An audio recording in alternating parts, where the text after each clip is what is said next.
What did people in history do in the face of silly laws issued by dictators? Let me share an example from Japan. The people of Edo City, or in other words the people of Tokyo in pre-modern Japan, remained unfazed because the shogunate made all sorts of silly laws that were implemented and cancelled, so they were used to it. They always came up with workarounds, and through workarounds they thrived than ever before. The Edo period was a peaceful, warless time, so businesses could actually grow, so commoners were getting wealthier and wealthier. But samurai, as the ruling class, despised labor, so they didn't produce anything. They just received the same annual salary in the form of rice. As commoners got richer, they used their money on things other than rice, luxuries. So the value of rice was growing relatively weaker and weaker, which means the value of samurai income was growing smaller and smaller. Some commoners were living super comfortably, while many samurai were struggling financially, and they had to engage in labor secretly, making umbrellas and lanterns behind closed doors because it was embarrassing to be seen working. So they were like, wait, aren't we supposed to be the ruling class? So it was time for a samurai tantrum! One day, the shogunate issued a law prohibiting commoners from purchasing or wearing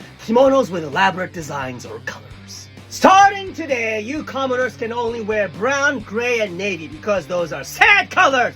No purple, no red because those are cool colors and we can't afford no bigger complex patterns because that makes you guys look too cool! And we look sorry! That'll remind you who's on top, huh, commoner? Bow down to power! Okay.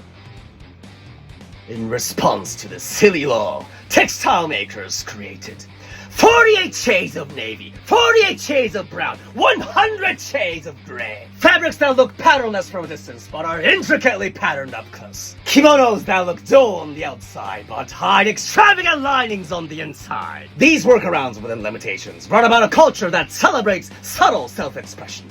From limitations came innovation. And what happened to the shogunate? They made themselves irrelevant, and therefore they're gone. Meanwhile, the Japanese people's love of nuances still remains today. Humans are built to navigate through messes.